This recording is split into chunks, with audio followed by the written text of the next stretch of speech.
La grabación. Bueno, sean todos muy bienvenidos y bienvenidas a este primer taller de habilidades transversales 2020, actividad organizada en conjunto por todas las carreras de pedagogía de la Universidad Católica del Norte, pedagogía en educación básica y especialización, pedagogía en inglés, pedagogía en matemática y pedagogía en filosofía y religión. Este es el segundo año en que realizamos estos talleres y que tienen como propósito apoyar y complementar ciertos temas que los mismos estudiantes identifican como relevantes a partir de sus experiencias en las prácticas pedagógicas. En esta oportunidad vamos a hacer un taller enfocado en la atención inclusiva y la participación positiva de la diversidad en el aula. En esa línea están las temáticas que ustedes mismos eligieron a partir de la encuesta que se aplicó hace un mes. Frente a ese foco, los coordinadores y encargados de práctica hemos ido buscando los profesionales que mejor pueden aportar a los temas que fueron seleccionados. Y en esta oportunidad nos acompaña el académico de la Escuela de Educación, Cristian López Illamet, quien hace clases precisamente dentro de varias de las carreras en el área de inclusión educativa. ¿Bien? Cristian es magíster en educación y ha trabajado el tema de la inclusión educativa en distintos contextos. Bien, así que si no hay alguna consulta, damos el paso entonces a Cristian. Bien. Hola, muy buenas tardes a todas y a todos. Un gusto saludarles. Qué bueno saber que hay gente de las distintas pedagogías, que hay personas de Coquimbo también. Agradecer también el trabajo que está haciendo la intérprete de lengua de señas, que es un trabajo que es vital cuando hablamos de inclusión, que muchas veces no se considera, y qué bueno saber que para este tipo de actividades en que justamente estamos hablando de inclusión, esté ese recurso disponible. Así que también muchas gracias a Soledad. Bien, el tema el tema de inclusión es un tema que es súper amplio. En un taller no logramos abarcar todas las temáticas que debieran, que podríamos discutir acerca de la atención a la diversidad y de la inclusión. Sobre todo porque el concepto mismo de inclusión muchas veces no está claro, no está claro aún definido lo que se hace a nivel de políticas, lo que se hace a nivel de práctica. Entonces, aún no se logra llegar como a un acuerdo de qué es la inclusión, a quiénes incluye la inclusión, y por lo tanto las prácticas que se realizan en las escuelas en este tema, en este ámbito. Soledad, usted me indica si voy hablando muy rápido, porque a No, veces bien, tiendo a... no. Perfecto. Bien. Está Entonces bien. voy a compartir la pantalla.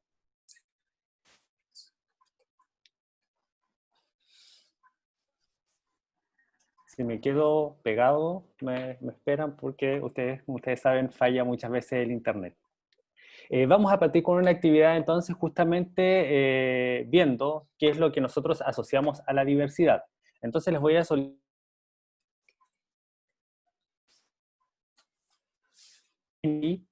.com y que digiten el código que aparece ahí, 987557, y les van a aparecer dos preguntas, ¿ya? La primera es, qué conceptos asocian ustedes a diversidad? Y la segunda, ¿quiénes serían parte de esta diversidad? Entonces nos vamos a tomar unos minutitos para realizar eso. Si tienen alguna duda, me avisan. Cada persona puede ingresar hasta 3 palabras que asocien a diversidad. Y también pueden, en la segunda pregunta, digamos, tres grupos, personas que ustedes consideren que forman parte de la diversidad.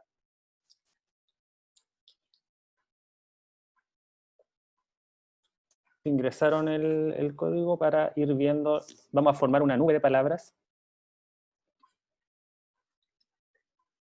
Los voy a dejar de compartir para mostrarles cómo Voy a anotar el código en el chat también para que lo puedan.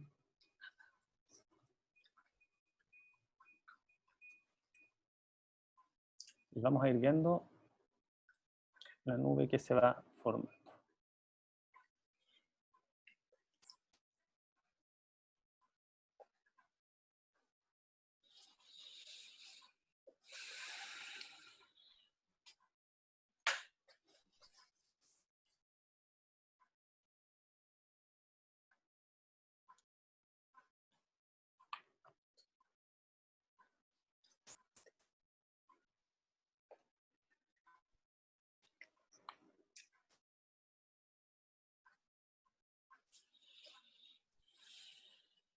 Tenemos 12 personas que ya han participado y tenemos 76 participantes, así que aún faltan bastante.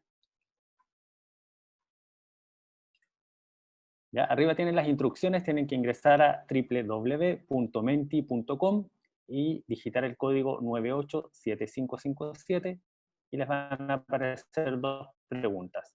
Una vez que respondan la primera, les aparece recién la opción de la segunda. Ya vamos viendo que hay palabras que se empiezan, acá como ustedes saben, los que han ocupado Menti anteriormente, las palabras más grandes son las que se repiten, las que tienen mayor frecuencia. ¿Ya? Entonces, las que más van apareciendo, vamos por el lado de variedad, diferencias, inclusión, tenemos cultura,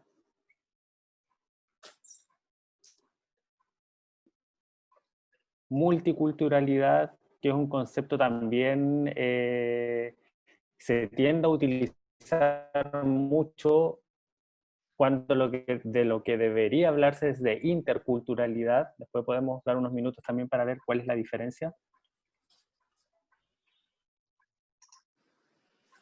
Y acá aún no, en la segunda aún no participan personas, pero volvamos entonces a la primera.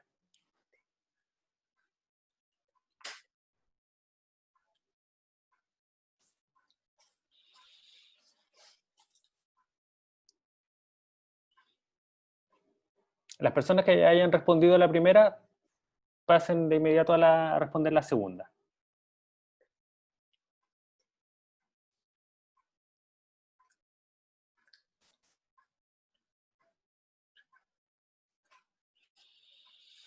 Una consulta. ¿Les apareció la segunda pregunta? Porque veo que no ha participado nadie aún. Si alguien me pudiera indicar. Ahora sí. Sí, Ahora sí le se aparece. parece. Ah, perfecto, ya. Pensé que había un problema con la aplicación.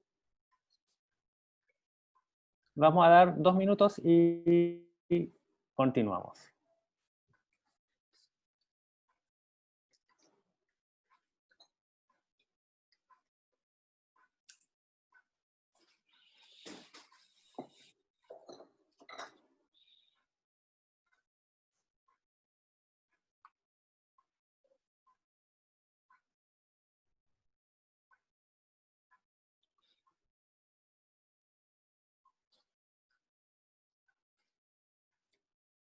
Y están apareciendo respuestas también en a qué personas asociamos a la diversidad.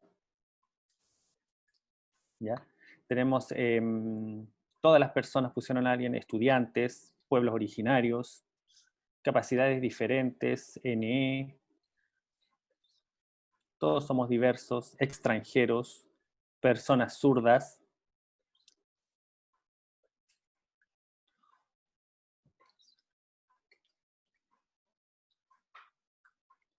Bien, ya participó un buen número de la primera, entonces vamos a ir revisando algunos de estos conceptos, ¿ya? Acá cualquier persona que quiera hacer algún aporte, que quiera indicar algo, siéntase en toda libertad de hacerlo. ¿Ya? Entonces, efectivamente, cuando hablamos de diversidad, ya hablamos de una variedad. ¿Ya? Diversidad, de hecho, se define así, como las diferencias entre personas, en distintos aspectos, en distintas dimensiones de su vida. Hablamos, por ejemplo, de género, hablamos de cultura, hablamos de religión, ¿ya? De las creencias. Todas las personas en ese sentido somos distintas, somos diferentes. No hay dos personas iguales, ¿ya? Entonces, lamentablemente el currículum de la escuela muchas veces está diseñado para un estudiante promedio. Y es como si hubiese, hablamos de un estudiante promedio como si hubiera un cerebro promedio, ¿ya? Y tampoco es así. Todos somos diferentes en ese sentido. Por lo tanto, uno también tiende muchas veces a pensar la diversidad como a los otros, como que fueran un grupo aparte de nosotros. Y nosotros no nos incluimos muchas veces en esa diversidad. ¿Alguien que quiera comentar algo al respecto?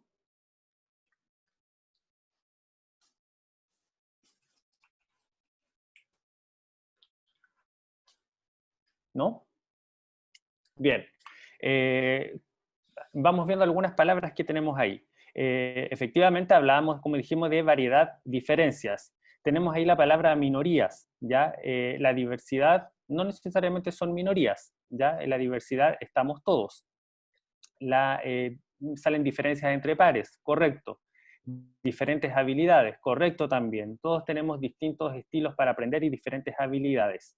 Ya, diferencias culturales. Muchas veces tendemos a pensar la diversidad como asociado a una discapacidad o asociado simplemente al género, ¿ya? Pero no consideramos también lo cultural dentro de la diversidad. Y desde ahí quiero pasar a la siguiente palabra que está ahí, que es la multiculturalidad. Cuando hablamos de multiculturalidad, estamos hablando de que somos conscientes de que hay otro grupo cultural diferente al nuestro, pero no necesariamente consideramos sus aportes para trabajar nosotros, ¿ya? En ese sentido es mejor hablar de interculturalidad, cuando nosotros tomamos aquellos elementos de otra cultura y también los logramos integrar a la nuestra, ¿ya? Por ejemplo, si lo llevamos a la escuela, cuando se realiza, por ejemplo, las fiestas patrias en septiembre, muchas veces, como ahora hay distintos establecimientos que tienen mucha diversidad cultural, se hace el día de determinado país, de donde vienen los estudiantes. Y eso queda como algo anecdótico, queda como algo que se hizo una vez en el año, ¿ya? Pero en todo el trabajo que se hace durante todo el año escolar no se consideran los aportes que las culturas de estos estudiantes tienen y que podrían también mejorar los aprendizajes al interior del aula. ¿Ya? A eso se refiere la interculturalidad, a tomar también los elementos de estas culturas, reconocerlos, valorarlos e incluirlos, integrarlos con nosotros. La multiculturalidad se queda principalmente solo en reconocer, ¿ya? Es como si yo sé que estás ahí, pero tú por tu lado y yo por el mío. En la interculturalidad hay un trabajo más integrado. ¿Se entiende?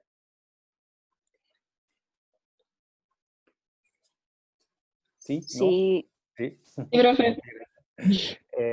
Ahí me van indicando. Hay una palabra súper importante que vamos a desarrollar más adelante, que es la empatía, ¿ya? Y efectivamente, para poder trabajar en la diversidad necesitamos ser empáticos. Y muchas veces pasa lo mismo que inclusión, ¿ya? Todos más o menos tenemos como una idea de lo que puede ser la empatía, pero no necesariamente es una idea correcta o es una idea bien aplicada. Vamos a ver la segunda pregunta. ¿A qué personas asociamos a la diversidad? ¿Ya? Estudiantes, ¿ya? Claro, el estudiante, si lo vemos en un contexto educativo, obviamente que sí, pero también en ese contexto educativo están presentes los profesores, ¿ya? Los profesores también son un grupo diverso, los directivos son un grupo diverso, ¿ya? Todas las personas que trabajan en la escuela son un grupo diverso, ¿ya? Los estudiantes no son los únicos que conforman una comunidad educativa, ¿ya? Todas las personas, todos, sale arriba también. Efectivamente, y como decíamos recién, muchas veces tendemos a pensar en la diversidad como en la otredad, como a los otros, ¿ya? Como un grupo del cual yo no formo parte. Los otros son los diversos. ¿Pero qué pasa conmigo? Yo también pertenezco a un determinado grupo, también formo parte de esa diversidad. Y eso nunca tenemos que olvidarlo, ¿ya? Y nosotros también debemos incluirlos en esto. Las personas extranjeras, sí, eso ha empezado a emerger lentamente en el sentido de considerarlos también en la atención a la diversidad, porque anteriormente si la persona no tenía como una discapacidad, como que no se le consideraba, ¿ya? Capacidades diferentes. El decir o el denominar a un grupo con capacidades diferentes también implica un poco de discriminación, ya en el fondo está implicando que es una persona o son personas que son especiales, ya que tienen algo que es distinto, ya que es diferente y generalmente lleva una connotación negativa. Entonces evitar usar, la verdad es que el término correcto es persona en situación de discapacidad. Es como sería la forma más adecuada de referirse, más que discapacitados o más que las capacidades diferentes, o un sinnúmero también de otros adjetivos que muchas veces incluso son hasta peyorativos. Tenemos ahí NE, necesidades educativas especiales, que vamos a ver también qué es realmente una necesidad educativa especial y desde dónde viene eso, porque viene desde una forma de concebir también a las personas este concepto, ¿ya? Que lo vamos a revisar más adelante. Muchas gracias a todos por su participación. ¿Dudas, consultas al respecto, reflexiones?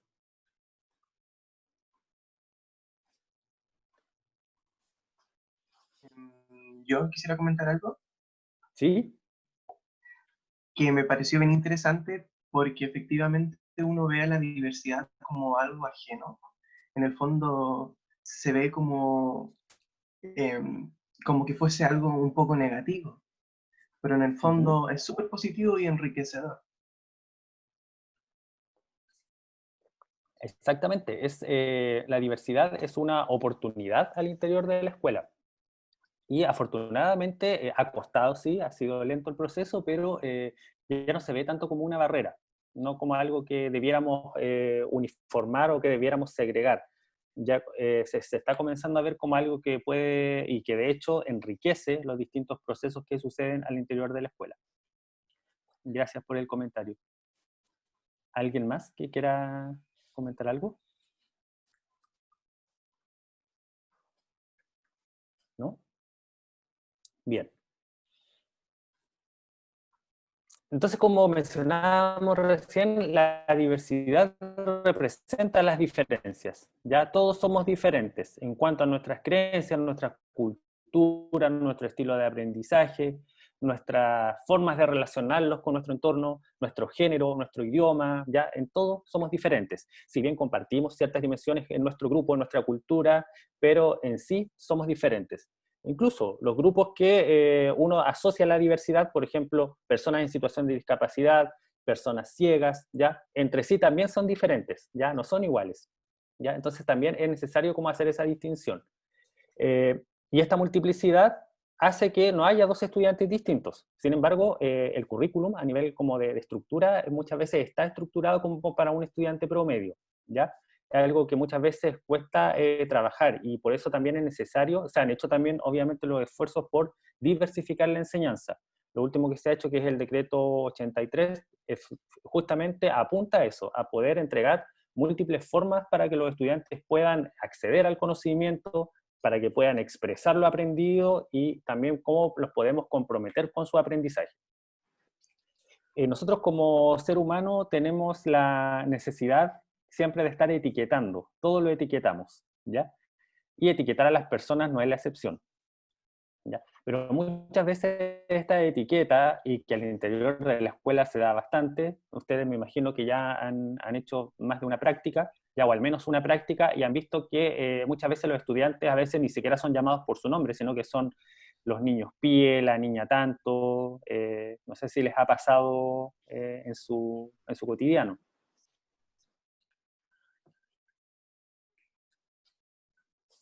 ¿Sí? ¿No? En mi caso sí pasó. Yo estuve en una escuela municipal y Ujú. decían, sí, la niña pide, ella tiene tanto, entonces tengo que enseñarla así, o sea. Y son distintas las realidades, entonces depende del colegio y del lugar donde se realiza.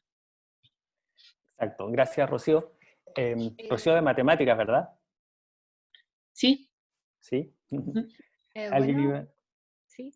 Sí, sí. Yo al menos escuché así como los niños pie, fue cuando estaba así en media.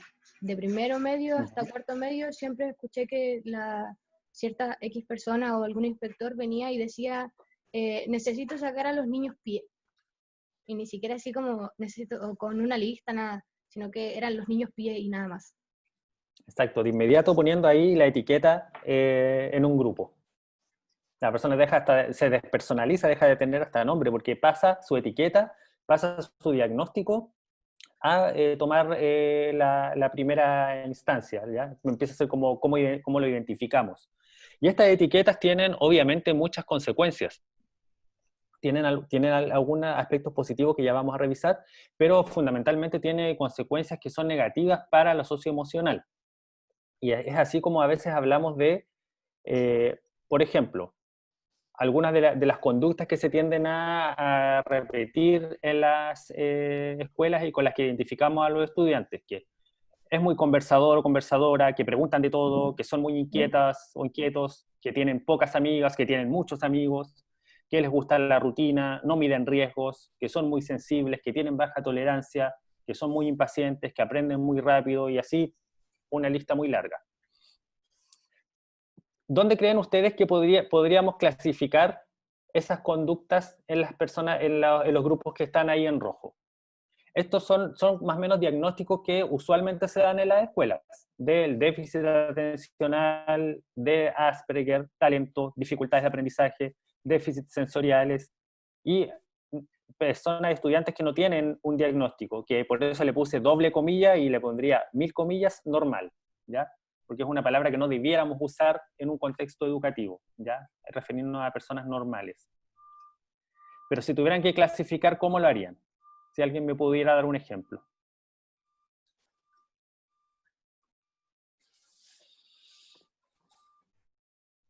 ¿Es muy conversador o conversadora con déficit atencional? Ya, por ejemplo. ¿Alguien más? El de ¿Un ejemplo Asperger, más? el de Asperger tiene pocos amigos, le gusta la rutina. Ya. ¿Uno más? Y el talento con aprender muy rápido. Ya. Tenemos ahí, entonces dijeron, el talento, aprender muy rápido, Asperger contiene pocos amigos y son muy conversador con déficit atencional. Algunas de estas conductas que forman parte de uno de esos diagnósticos, pero que no son exclusivos.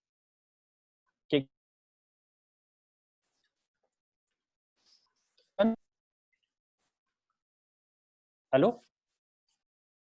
¿Me escuchan bien? Sí, pero Y ahora sí. podría repetirlo así porque se pegó. Sí, como que se estuvo pegando. Dame un segundito. Ya. Por ahí que está. Estas conductas no son exclusivas de ciertos grupos, ¿ya? Es decir, los estudiantes con talento sí, efectivamente aprenden muy rápido, pero también los estudiantes con, por ejemplo, con Asperger pueden aprender muy rápido, si es que el tema les interesa mucho. ¿Ya? Los estudiantes con déficit atencional, que uno a veces cree que no ponen atención a nada, pero cuando son temas de su interés también aprenden muy rápido, ¿ya? El tema de ser conversadores. ¿Qué niño no es conversador? Hablando obviamente en términos generales. Los estudiantes con déficit atencional, sí, conversan mucho. Los estudiantes con dificultades de aprendizaje conversan poco. ¿Qué creen ustedes?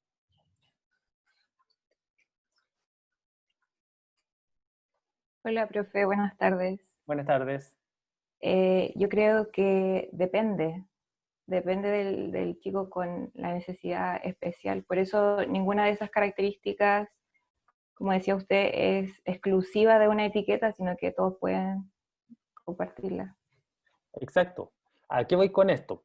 Todo lo que han dicho está correcto. Efectivamente, corresponden a características de esos grupos, ¿ya? Pero no son exclusivas. ¿Y a qué vamos con esto? A que no deberíamos definir a la persona, no deberíamos construir a esa persona en base a una etiqueta, ¿ya? Es decir, no asumir que la persona por tener un determinado diagnóstico, pertenecer a un determinado grupo, tiene que cumplir al pie de la letra determinadas características, ¿ya?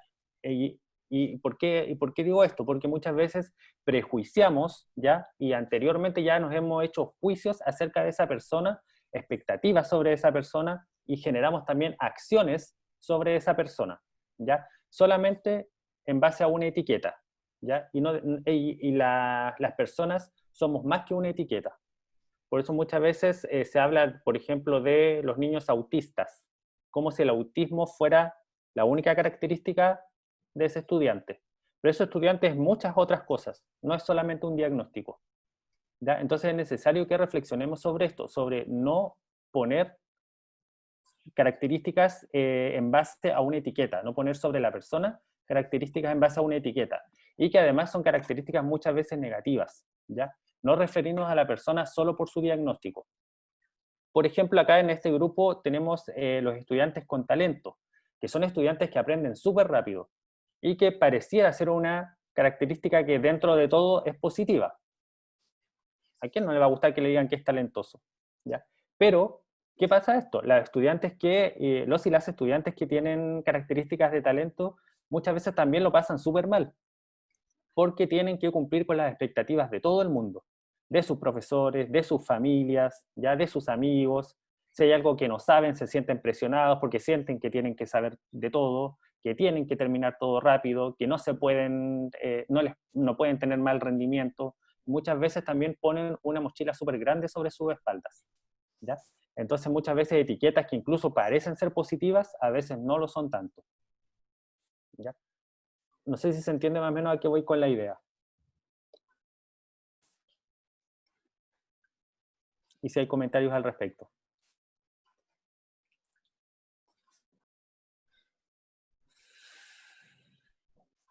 ¿No? Ya.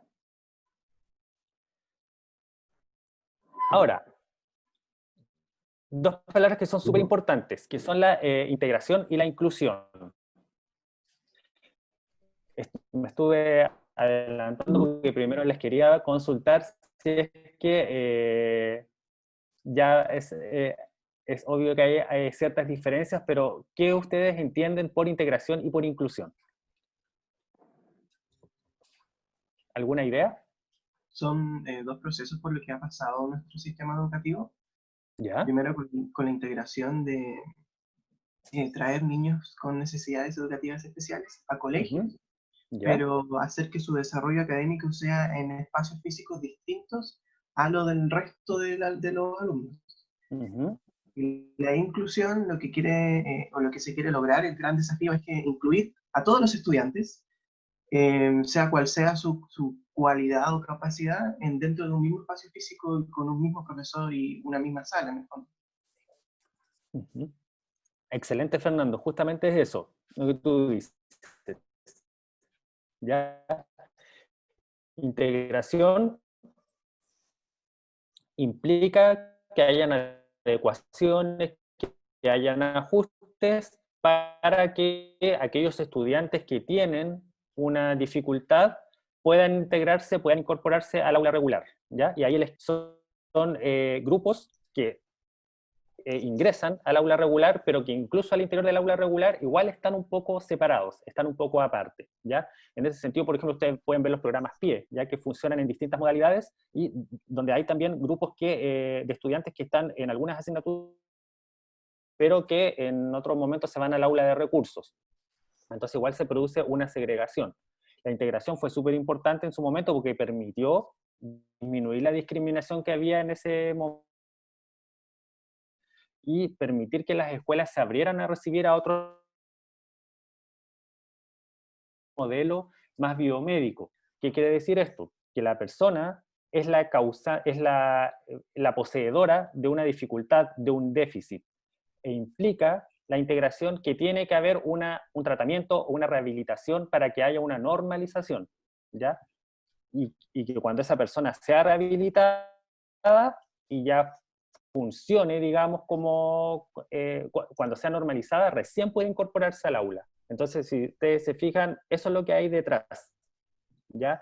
Y acá, en este enfoque de integración, se habla de necesidades educativas especiales, que son cuando la persona necesita ajustes, adecuaciones, para poder cumplir con sus objetivos de aprendizaje, ¿ya? Pero sigue siendo la persona, en el fondo, la que tiene el problema. En el cambio, en la inclusión, sucede lo contrario. Acá ya no hablamos solamente de aquellos estudiantes que tienen una dificultad, sino que hablamos de todos los estudiantes. Porque cuando estamos hablando de inclusión, así como cuando hablamos de diversidad, somos todos.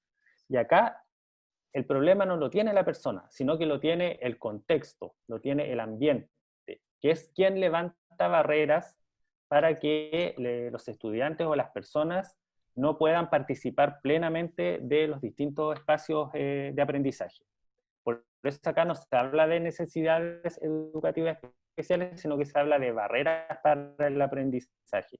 Porque en este caso, en la inclusión, la discapacidad es más contextual, ¿ya? Es decir, mientras yo no levante barreras, la persona no va a ser discapacitada. No significa que no existe la discapacidad, pero se habla más como de un impedimento, ¿ya? En cambio, cuando el ambiente levanta barreras, va a discapacitar a la persona.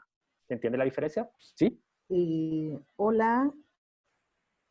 Hola, buenas tardes. Hola, mi nombre es Elena. Yo soy docente de la carrera de Pedagogía en Inglés.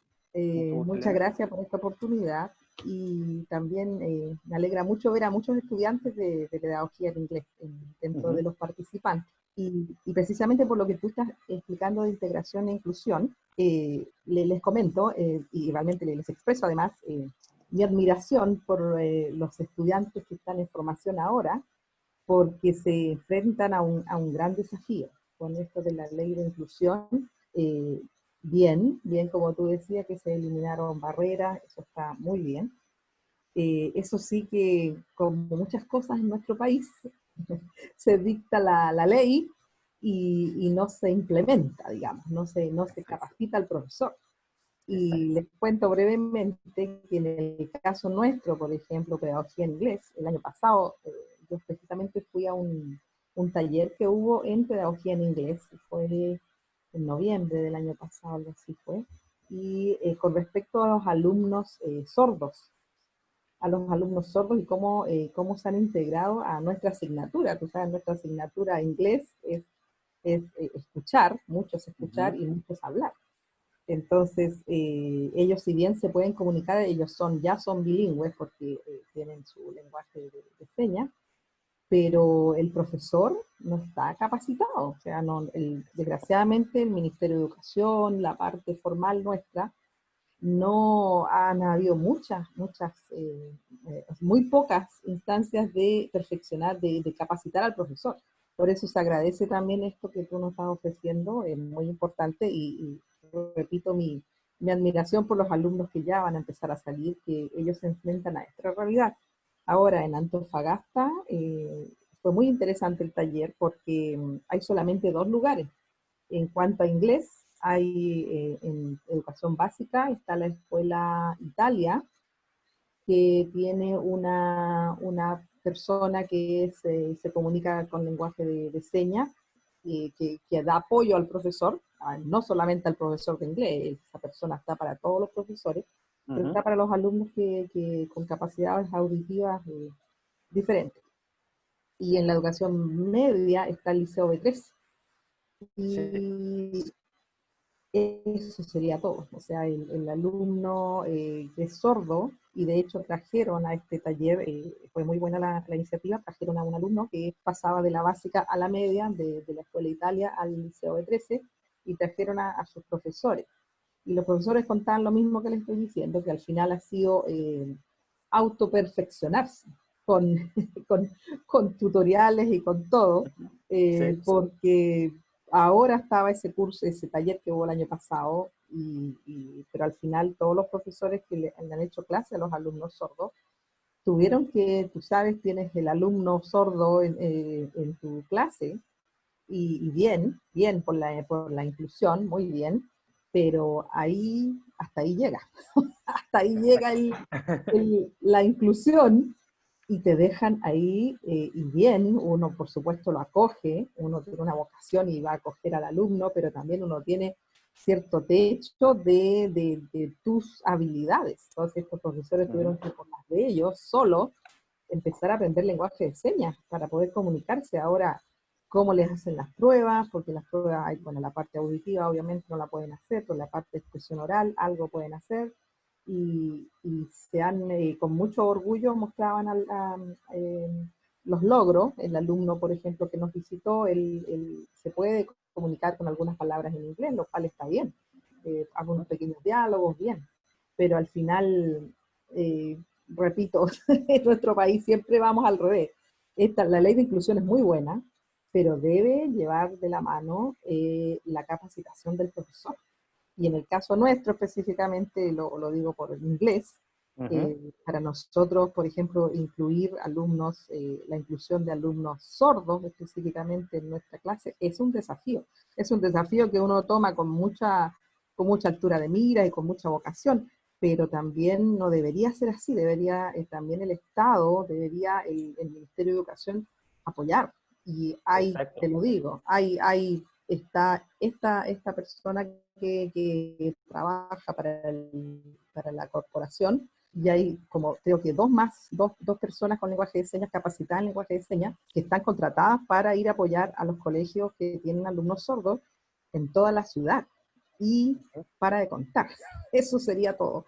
Entonces, es muy buena la inclusión, totalmente de acuerdo, pero yo creo que también debemos estar al tanto de que también de parte de lo formal, del ministerio, de la parte administrativa, deben proporcionar capacitación al profesor. Exacto. ¿Okay? Eso, gracias. Gracias, Elena, por el aporte, y es efectivo, es una crítica que se repite, una crítica también yo generalmente hago de que la ley dice que es de inclusión, pero que en la práctica parece más de integración, ¿ya?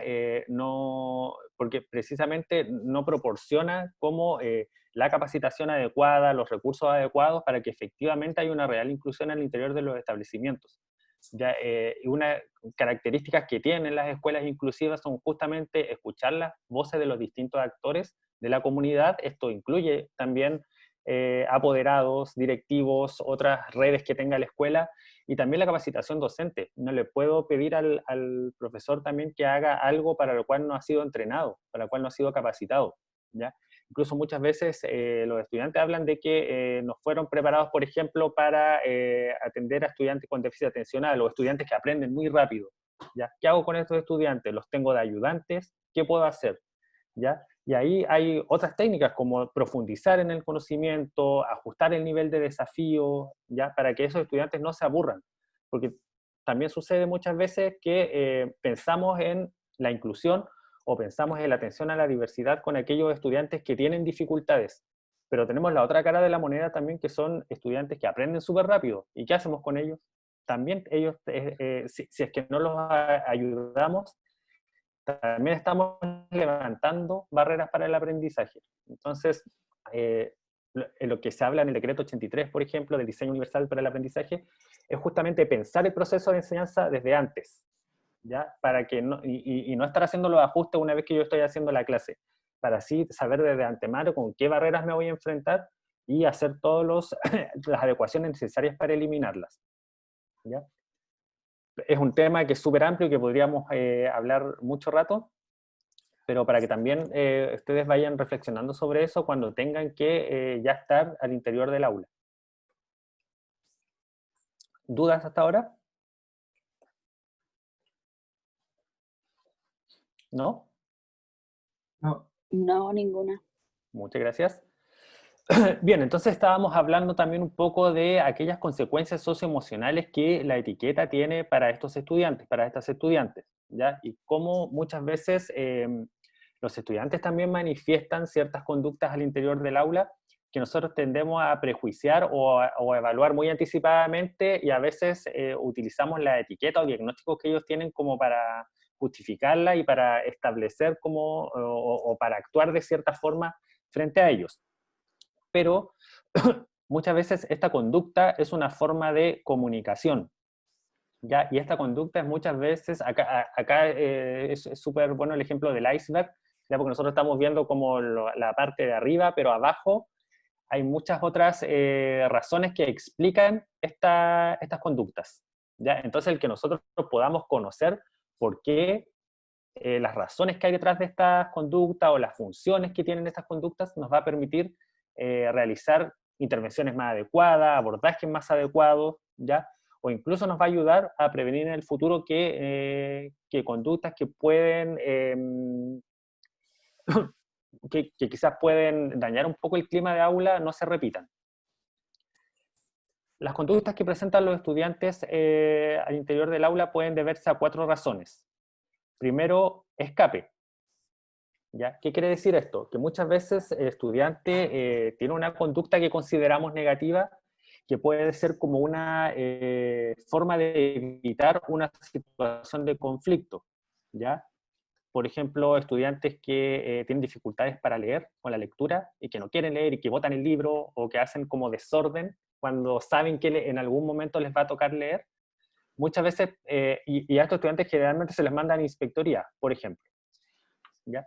Y son estudiantes que muchas veces prefieren ese problema a tener que enfrentarse a la situación de leer, ¿ya? Tenemos por otra parte como una forma de llamar la atención. Muchos estudiantes también necesitan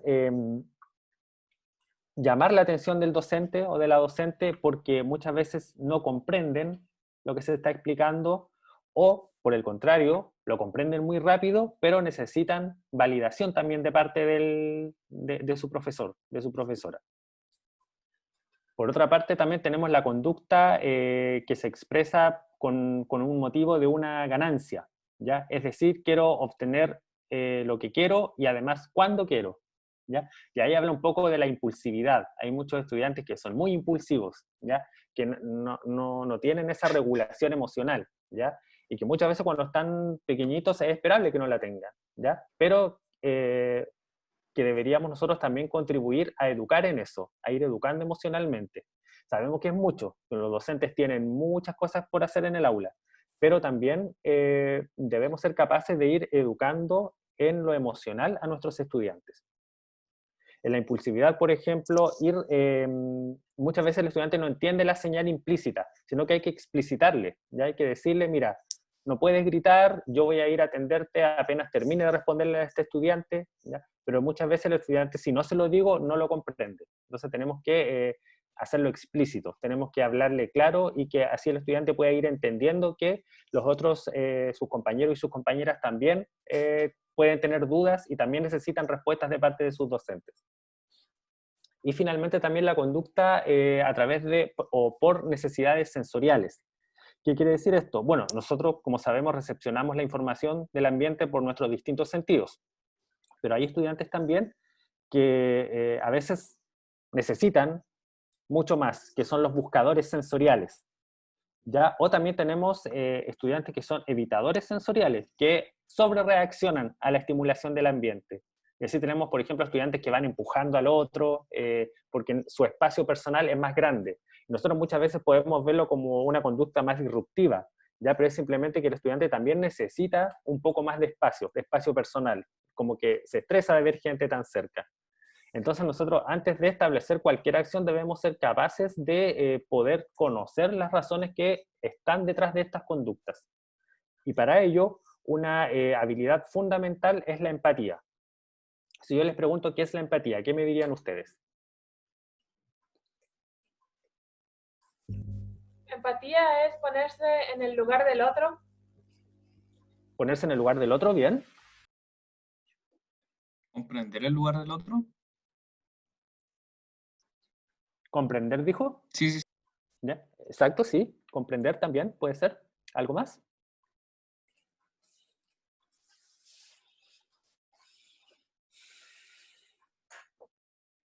Bien.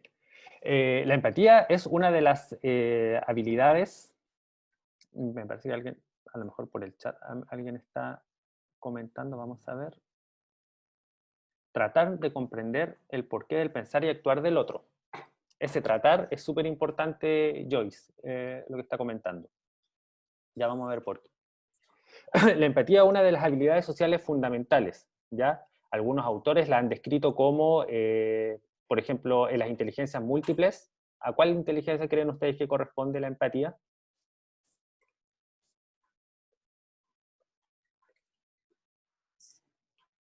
A la interpersonal. A la interpersonal, justamente.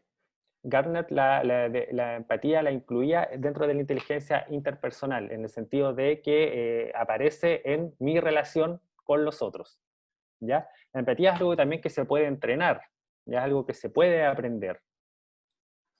Vamos a ver algunas definiciones. ¿Qué es la empatía? Y acá vamos viendo ya que aparecen algunas cosas de las que ustedes mencionaban.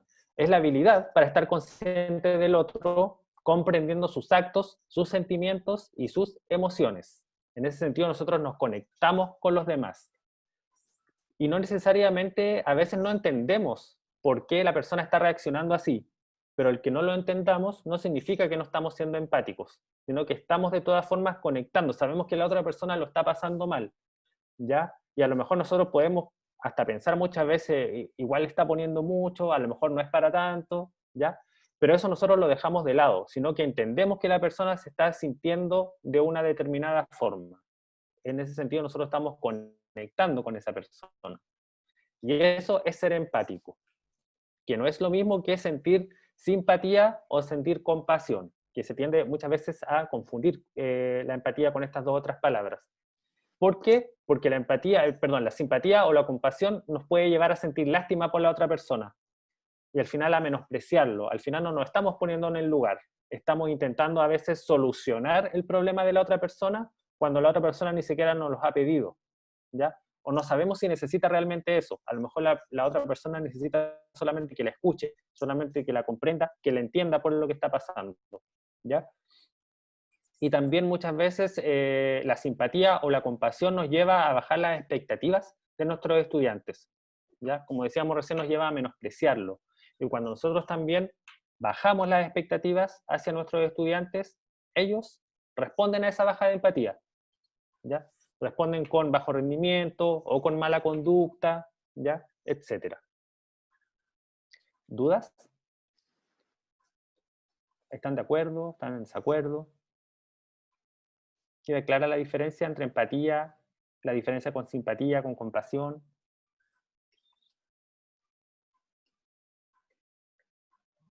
¿Sí? Ya, voy a asumir que sí. La empatía tiene 4 componentes principales. El primero, que es la toma de perspectiva, es decir, cuando yo veo la situación desde los ojos de la otra persona, desde la perspectiva del estudiante y no desde la mía. Ya soy capaz efectivamente de ponerme en el lugar del otro, pero sin ser el otro, ¿ya? Es ponerme en el lugar del otro. Dejar los juicios de lado, que va un poco también con la toma de perspectiva, es decir, no hacer juicios apresurados creyendo que ya comprendimos la situación, ¿ya? Es como llegar a solucionar a la persona, mira, lo que tú tienes que hacer es esto, ¿ya? Y muchas veces sin escucharla, sin escuchar a esa persona. Tercer componente, la comprensión, ¿ya? Debemos ser capaces de comprender lo que está pasando por la mente, por los sentimientos de la otra persona. Nos sirve mucho conectarnos con nuestra experiencia, con alguna situación similar que nosotros hayamos vivido anteriormente, ¿ya? Recordando cómo nos sentimos en esa situación.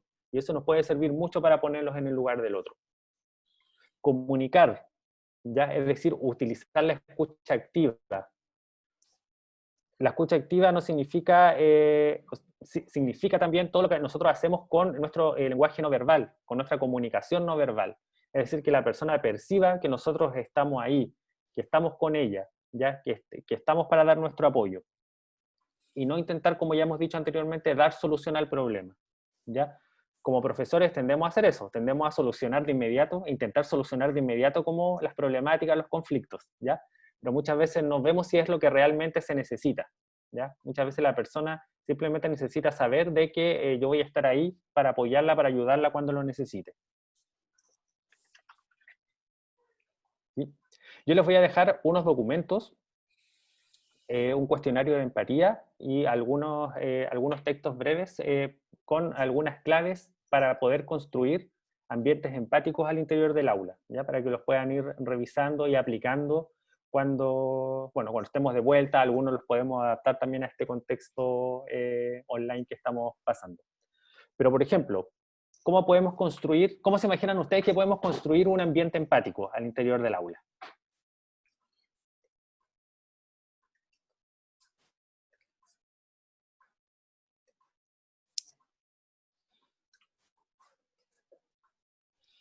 Profesor, ¿Sí, Karina? lo que pasa es que, o sea, igual es súper difícil como construir ese ambiente porque hay que darse igual el tiempo de conocer el contexto en el que están los niños. para igual poder ponerse en su lugar y entender la situación que están pasando, porque generalmente uno en primera instancia genera un juicio propio, es casi automático a veces. Por ejemplo, si el niño tiene conductas agresivas, uno de repente lo clasifica al tiro y no se imagina tal vez lo que él está pasando. Entonces igual es complicado tomando en cuenta la diversidad y el número de alumnos que hay en la sala. Exacto. No es fácil construir un ambiente empático, no es algo que nos va a salir en un día, en una semana, ¿ya? Sino es un aprendizaje que se va dando durante todo, hablando en el contexto educativo, se va dando durante todo el año escolar, ¿ya? Obviamente en un principio es probable que hagamos juicio apresurado, que prejuiciemos, que nos dejemos llevar un poco por la etiqueta, pero en la medida que nosotros vamos construyendo este ambiente, vamos aprendiendo también nosotros a tomar perspectiva, a ponernos en el lugar del otro, a intentar conocer por qué está pasando, por qué puede estar sucediendo, por qué puede estar presentando determinadas conductas, y eso eso se puede ir entrenando y se va aprendiendo en la medida en que nosotros lo vamos implementando o desarrollando. Estaba revisando el chat por si había algún comentario. ¿De qué otra forma podemos ayudar a construir ambientes empáticos? Por ejemplo, primero, conocer si efectivamente nosotros somos empáticos o no, ¿ya?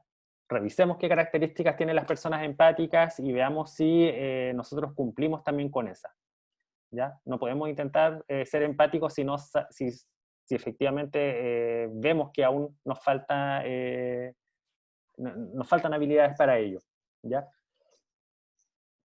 Ofreciendo múltiples formas de participación, eso es vital al interior del aula. Hay muchas veces que los y las estudiantes se sienten incómodos hablando. Démosle otra forma de expresarse, a lo mejor por escrito, ¿ya?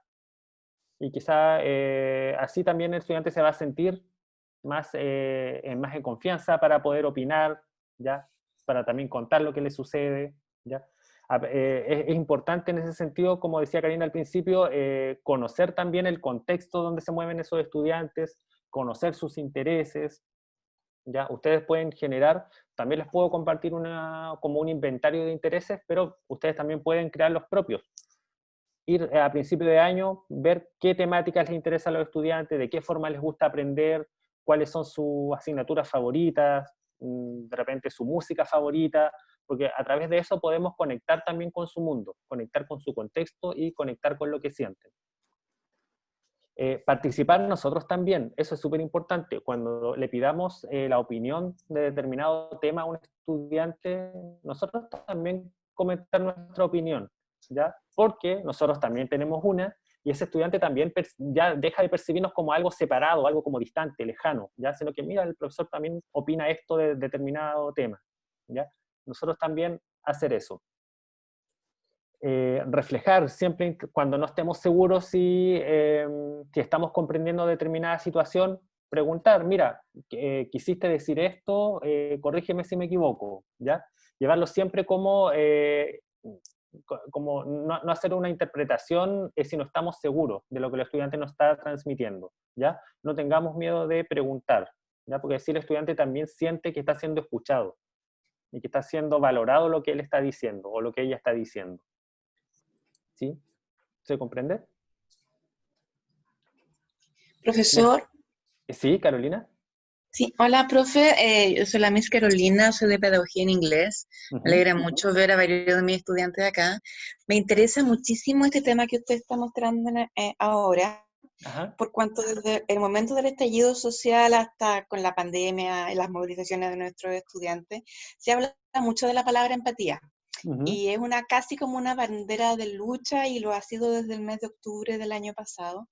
Y por eso es esencial que sepamos bien lo que realmente es, porque hay muchas personas que se dicen, yo lo he escuchado en colegas, directivos de colegios también, que se dicen empáticos, pero el punto 1 ya no lo tienen, o sea, solamente ven las perspectivas de lo que a ellos les pasó, de cómo ellos se sienten, de lo que ellos hicieron, y en base a eso elaboran todos los otros puntos.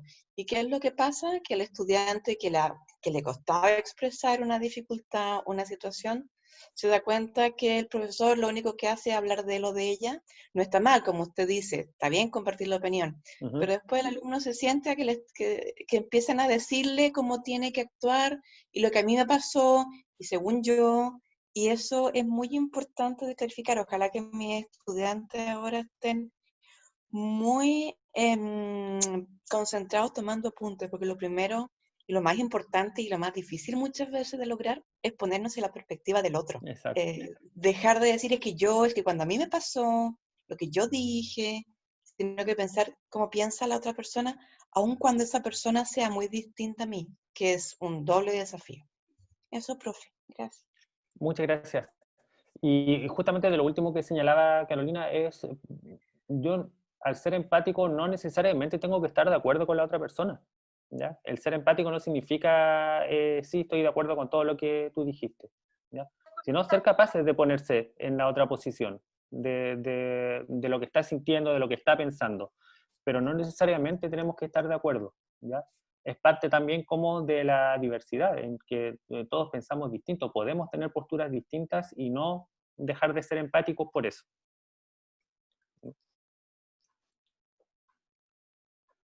Vamos a revisar y vamos a pasar a un ejercicio práctico en esta última parte, que son 7 tips para favorecer la empatía, ¿ya? Esto, la presentación también la puedo enviar y también con unos textos breves para que puedan, por si les quedan dudas, por si necesitan profundizar un poquito más.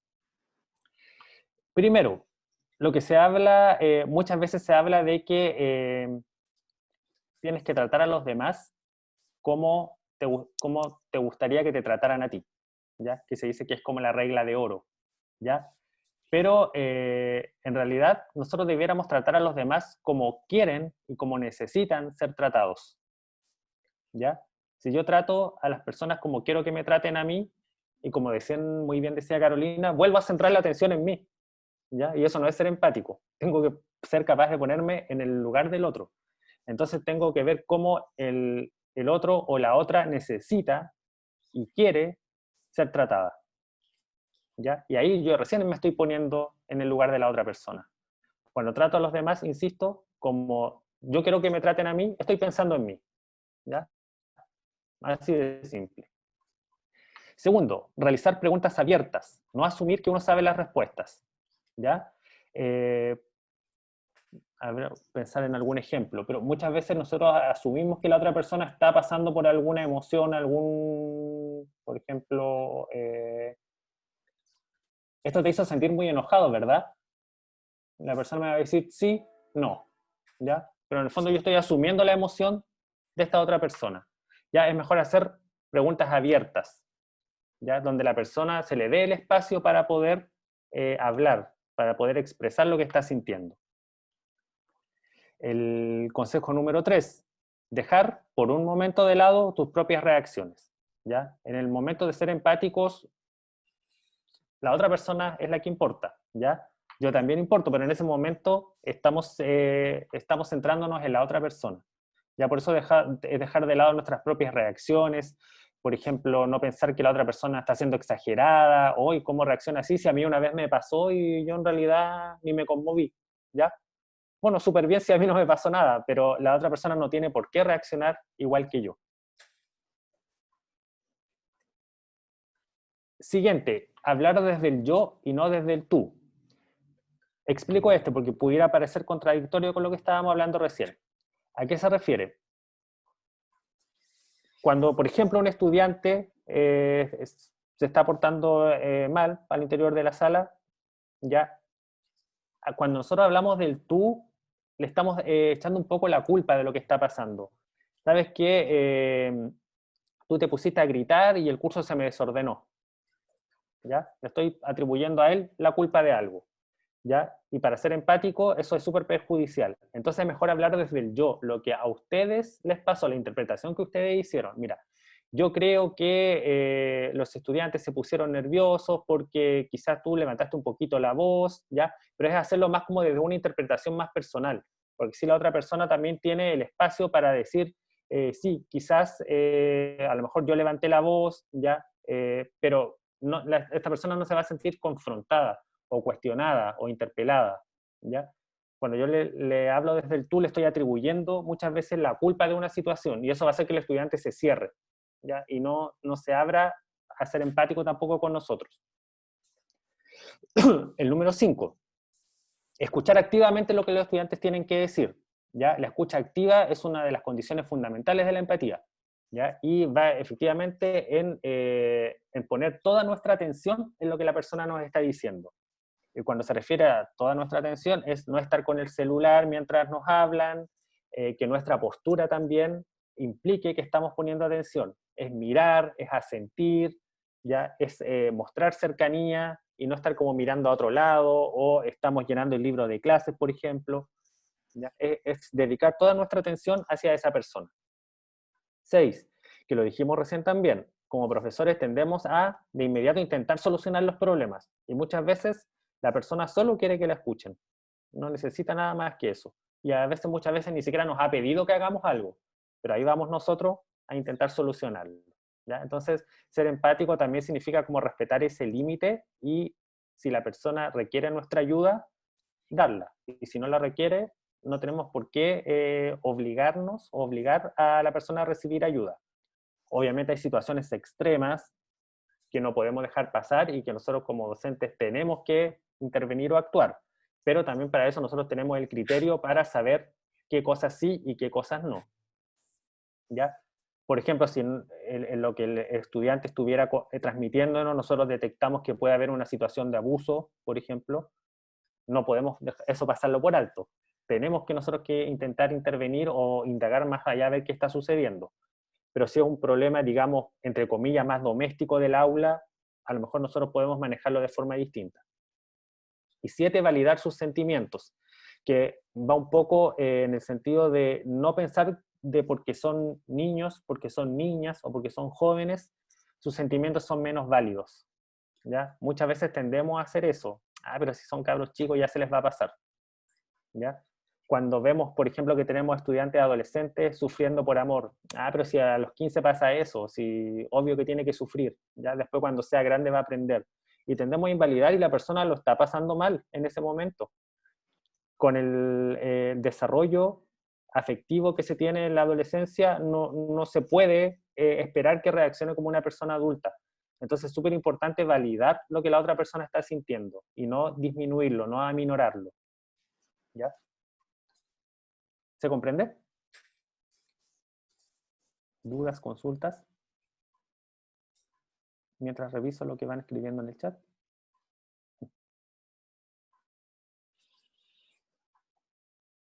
¿No? Bien. Vamos a hacer entonces el siguiente trabajo. Tenemos varias personas.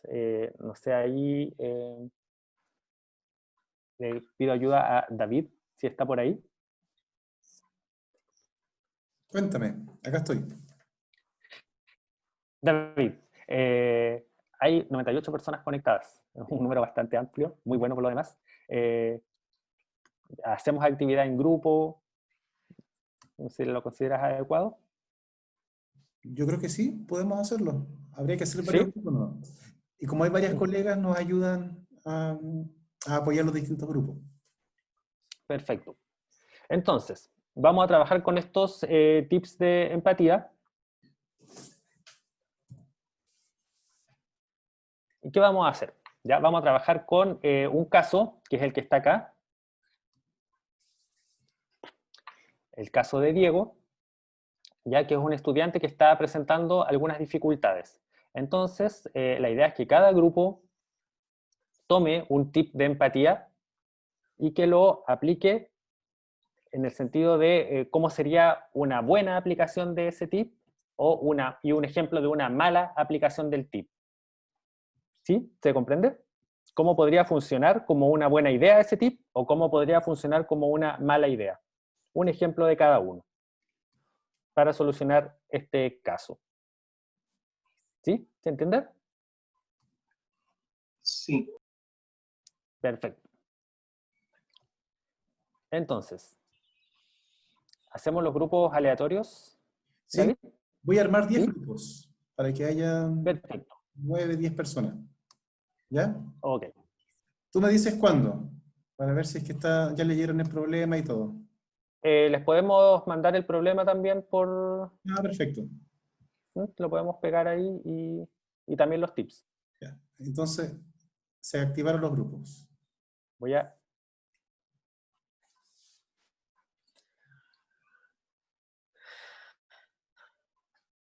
enviarte, David, la documentación. Yo también me tengo que unir a un grupo, me quedo con ustedes. La voy a asignar donde estén las chicas. Ah, ¿están las niñas? Estoy buscando, a ver si es que están. Nayeli me dijo que no iba a estar. Retomemos entonces para ir cerrando, si algún grupo quisiera dar algún ejemplo, un buen ejemplo y de una buena forma de implementar el tip y una más negativa, voluntariamente, por supuesto. Profe, yo quiero hablar, pero tengo de la manera positiva, sí. Es un ejemplo de manera negativa, no, pero junto a mi grupo llegamos a la conclusión que el mejor tip que podríamos utilizar e implementarlo es el número 7, que no me acuerdo muy bien lo que dice, pero es como validar los eso, sentimientos. validar los sentimientos. Ya que el niño está esperando obviamente que lo reten, entonces desde nuestro punto de vista creemos que la mejor opción es utilizar otra técnica que en este caso sería validar sus sentimientos y entenderlos para de esta manera recién poder ir al punto número 5, que es escucharlo activamente. Y de esa manera el estudiante no va a sentir que es una cosa que lo vamos a retar y también vamos a poder entender mejor su sentimiento, lo que le pasó, porque ese día él tenía más rabia de lo normal, entender más a fondo desde el punto de vista de sus sentimientos. Y obviamente observando, no sé, por la gestualidad y todo lo que conlleve el conversar en ese minuto con él. Perfecto, justamente, muchas gracias. Como señalaba, el estudiante estaba preparado para que lo fueran a retar, ¿ya? Y por lo tanto es probable que estuviera a la defensiva. Entonces, cuando usted valida eso un poco como no cuestiona como la rabia que está sintiendo el estudiante, sino que trata de comprender desde dónde viene, el estudiante también baja un poco como su defensa y está dispuesto también a conversar, al ver que también su docente está dispuesto a escucharlo y que no lo va a retar o a cuestionar, ¿ya? Y de esa manera también como que podemos ser empáticos, ya que al escucharlo podríamos comprenderlo y no ver desde afuera la situación, digamos en este caso que era el que estaba peleando y ponernos en el caso como pucha, estaba haciendo problemas de nuevo, sino que comprender el por qué él estaba actuando de esa manera. Exacto. Entenderlo y llegar de una manera como más cercana al alumno, más que de profesor-alumno, por así decirlo, sino que él se sienta como grato en el ambiente para poder soltar sus sentimientos. Exacto, muchas gracias. ¿A alguien se le ocurre como una mala forma de implementar el tip que acaban de decir las compañeras? ¿Profe? ¿Sí? Sí, de hecho, con mi grupo justamente realizamos ese mismo tip, el tip número 7 sobre el tip número 7. ¿Validar los sentimientos? Claro. Y entonces la forma negativa de hablar con este estudiante, decirle que a pesar de toda la rabia y todo lo mal que se haya sentido, tuvo que haberlo dejado de lado y solamente prestar atención en clase y bueno, prácticamente no tener el comportamiento que tuvo. Y de esa forma, él o la profesor, estaría invalidando sus emociones, diciéndole que, claro, no tuvo por qué haber sentido así. Estaba ahí para estudiar y nada más. Exacto, una mala aplicación, digamos, del ejemplo, como retarlo, cuestionarlo, decirle, haberlo sacado de la sala, haberle dicho, bueno, tú la rabia la dejas en la casa o hazlo de la escuela para afuera, ¿ya? En el fondo que es como anular lo que está sintiendo el estudiante. Muchas gracias. ¿Alguien que haya realizado con otro tip distinto?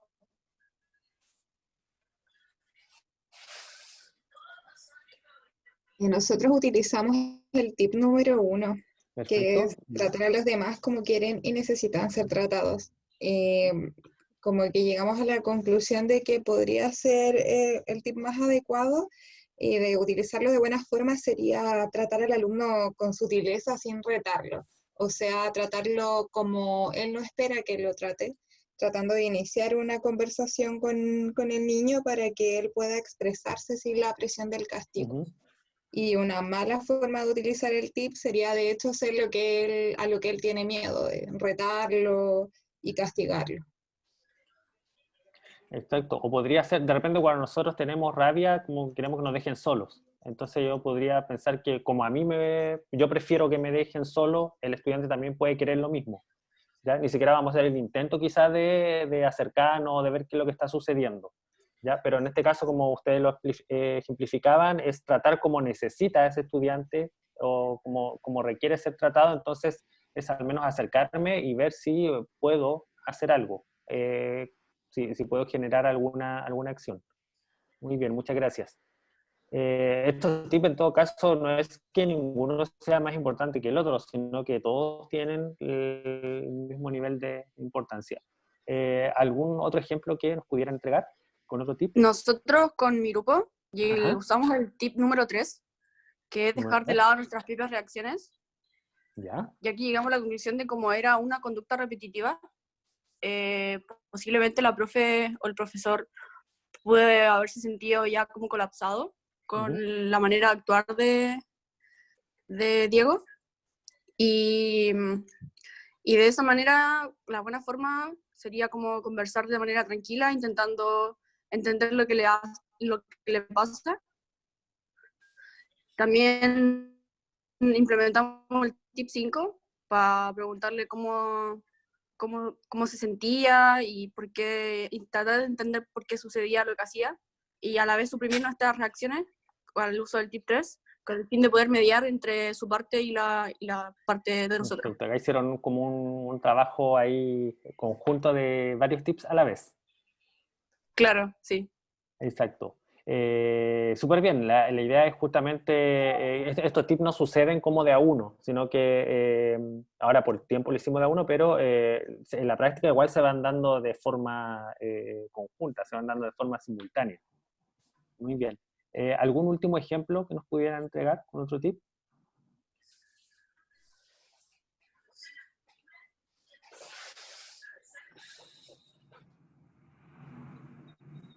¿No?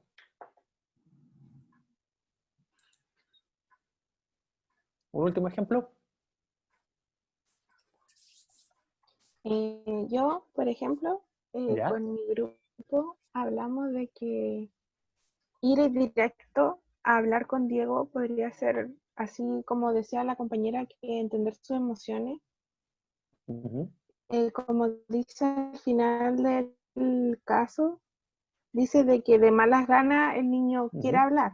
O sea, como uno le insiste para tratar de hablar y entenderlo, pero se queda de malas ganas. Entonces, para esa situación, quizás sería mejor ver a los otros compañeros que dicen de qué pasó, de cómo se sienten, para no ir directo hacia Diego, porque acá en el problema dice de que es normal de que Diego esté implicado en pelea.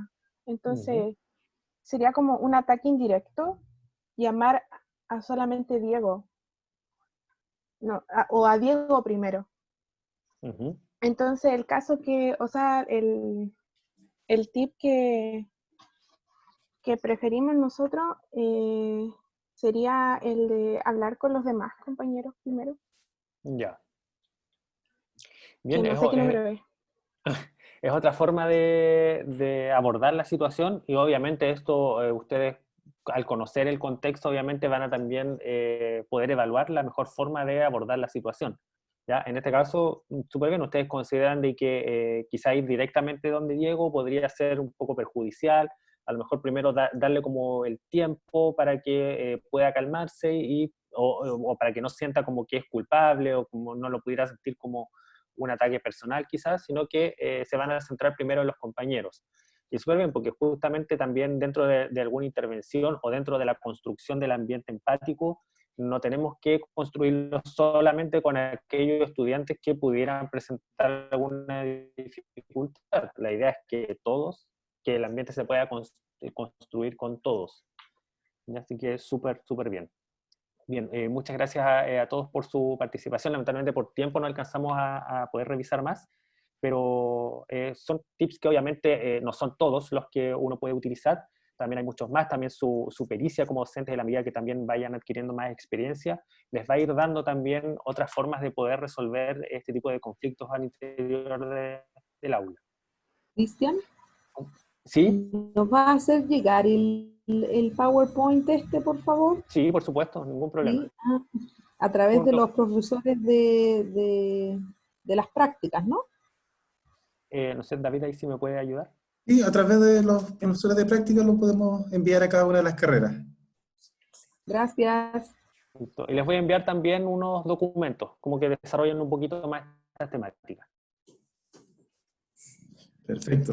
Muchas gracias, Cristian. Yo creo que ha sido un... Para ir cerrando,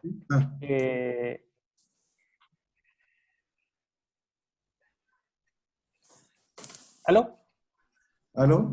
Sí, como que se me había cortado, parece. Para ir cerrando, ¿sí? ¿Me escuchas? Te escucho. ¿Aló? Ah, ya.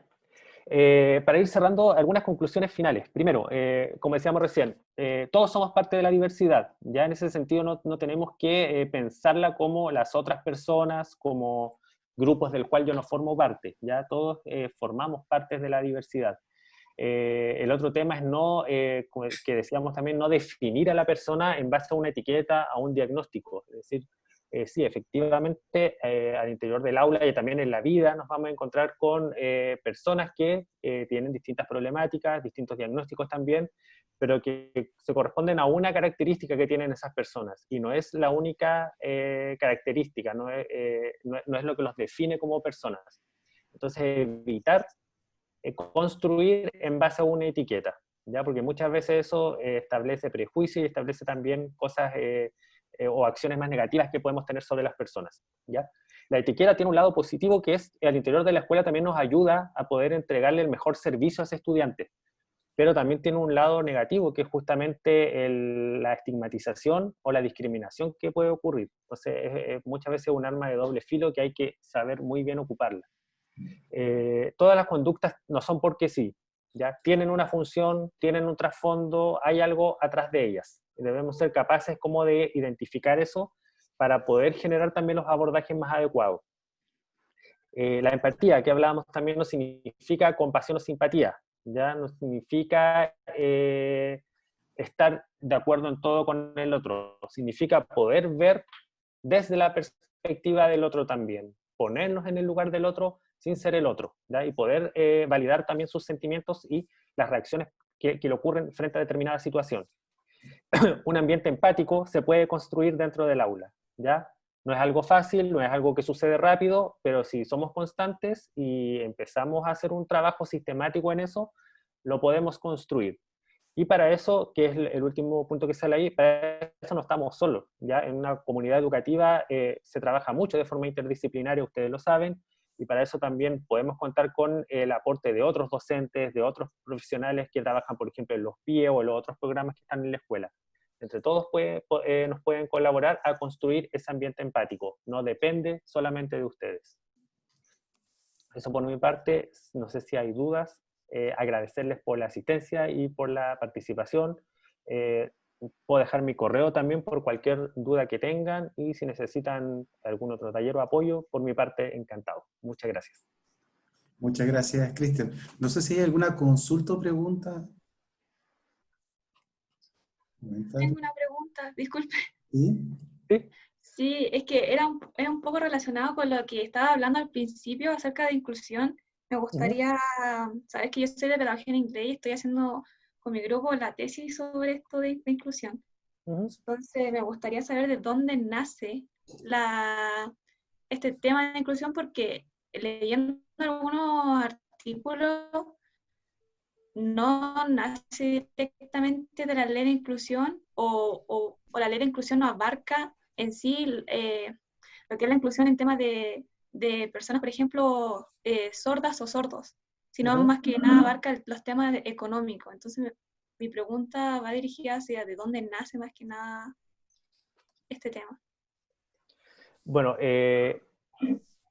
La inclusión se empieza a hablar más que nada de inclusión en los años 60, a partir como de movimientos de personas que estaban en situación de discapacidad y que comienzan también a imitar algunos movimientos que están relacionados al feminismo o movimientos raciales también que hubo en Estados Unidos en los años 60, donde se empieza a cuestionar un poco la medicalización o el enfoque médico que tenían la discapacidad o las dificultades, en que muchas veces hacían que la persona fuera como poseedora de un déficit y que implicaba que perteneciera a un grupo que era sistemáticamente segregado, donde se consideraba que había un grupo que era normal y un grupo que no era normal, ¿ya? Y que además esas personas debían rehabilitarse para pertenecer al grupo normal.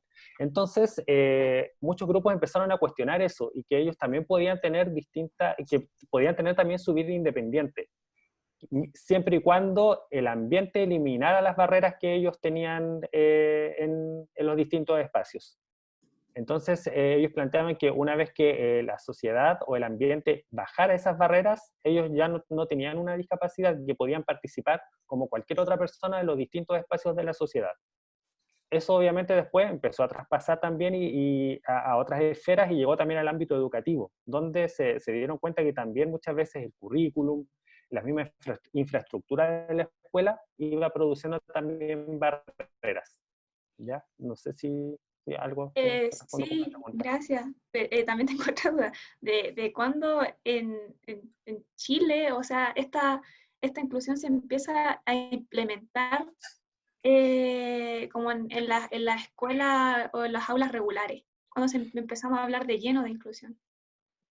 No me atrevería a decir que estamos aún, yo creo que estamos en un proceso de transición desde la integración hacia la inclusión.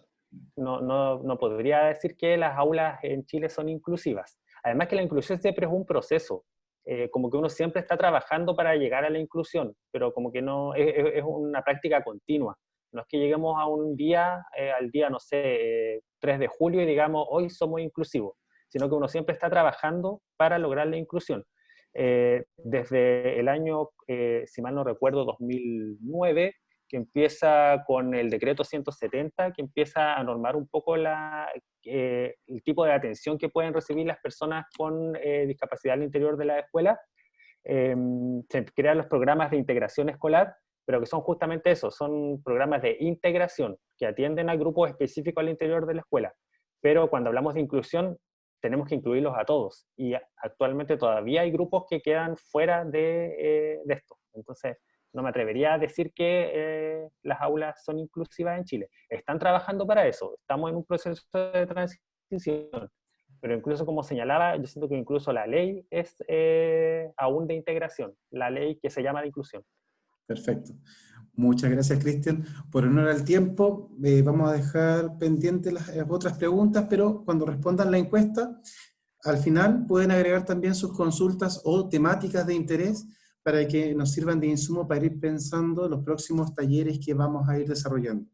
Agradecemos la asistencia de cada uno de ustedes, agradecemos a Cristian que haya podido participar y compartirnos la información que nos ha presentado el día de hoy. No sé, Nielka, la directora de la Escuela de Educación, ¿quería dar algunas palabras? Bueno, muchas gracias. Primero a nuestro expositor, ¿cierto? Muy querido profesor Cristian López, quien siempre nos acompaña y nos colabora en esta actividad. Así que un abrazo virtual ahí, Cristian, y nuestro agradecimiento de todo el equipo de la Escuela de Educación, a la señora Soledad también, que ella nos apoya siempre en interpretación. Bueno, cada uno de los profesores del ámbito de las prácticas que han llevado a cabo esta iniciativa y que creemos que para todos nuestros estudiantes de la carrera de pedagogía es un tema que no podemos dejar de trabajar, ¿cierto? Como dijo el profesor, todos somos parte de la diversidad y por lo tanto todos tenemos que contribuir en ello, ¿ya? Y para llegar a que estas aulas sean cada vez más inclusivas, y que es lo que tiene que a veces no hablarse de este tema, ¿cierto? Para eso todos tenemos que aportar a la reflexión y luego aportar con acciones concretas. Así que agradecerles a a los profesores que están acá, a nuestros estudiantes, un abrazo, deseando que estén muy bien junto a su familia, y como siempre, en conjunto, la Escuela de Educación, el Departamento de Matemática, la Escuela de Inglés y el Departamento, bueno, la carrera de Pedagogía en Filosofía y Religión de Coquimbo, estamos realizando este tipo de actividades para que generemos cierta reflexión y cambio en lo que a nosotros nos compete, que es la educación. Así que un fuerte abrazo y mi agradecimiento a cada uno de ustedes por estar acá. Perfecto. Muchas gracias. Gracias, Cristian. Bueno, quedamos hasta acá entonces y nos vemos en un próximo taller. Hasta luego. Hasta luego. Hasta luego.